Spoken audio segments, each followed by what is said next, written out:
But there are other mysteries that are only well known in specific countries. And this is the story of one of those mysteries, the mystery of the lost colony of Roanoke. The Spanish explorer Francisco Vázquez de Coronado led an expedition into what is now the southern United States in search of gold and the mythical city of Quivira. His journey took him through an area that would later become part of North Carolina, and he established the first American colony in present-day St. Augustine, Florida. Over the next 2 decades, several more colonies were founded along the coast of North America, including the first English colony at Roanoke Island in 1585. It was named after the local Algonquian tribe who called themselves the Croatoan. The English settlers struggled to adapt to the wilderness, and many of them died during the harsh winter months. So the following summer, they abandoned the settlement and sailed back to England. But in 1587, a new group of colonists arrived at Roanoke. There were 115 people in total, 15 men, 2 women, and 90 children. They had a fort built and planted crops.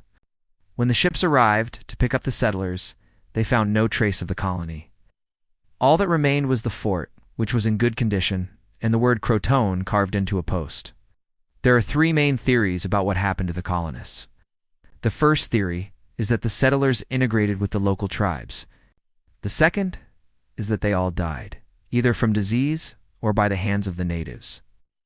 And the third is that an outside force, perhaps pirates or another European power, came and took them. When the British began exploring the area in the late 1600s, they spoke with members of the local tribes who claimed to have no knowledge of the missing colony. However, some of the tribes in the area did have white captives, and others had recently adopted European customs. So the theory that the Roanoke colonists integrated with the locals could still stand. In the 1930s, archaeologists uncovered the remains of a single individual near the old fort.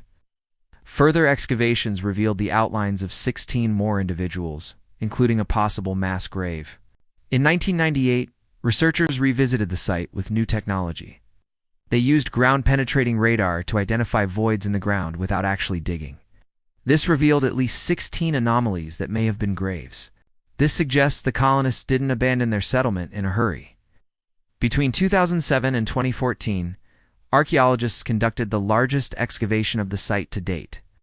They uncovered more than 1,500 artifacts, including animal bones, ceramics, glass, metal tools, and weapons. There was also evidence of trade with other colonies, including the 1590 settlement at Fort Raleigh.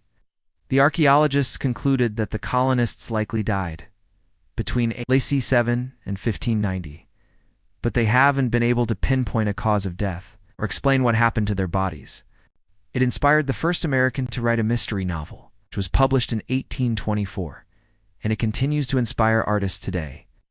Perhaps the most famous modern reference is the song "The Legend of the Lost Colony" by the band the Decemberists. Historians continue to debate what really happened to the colony, but there is still a lot that we don't know. So the truth may be buried with the colonists on Roanoke Island.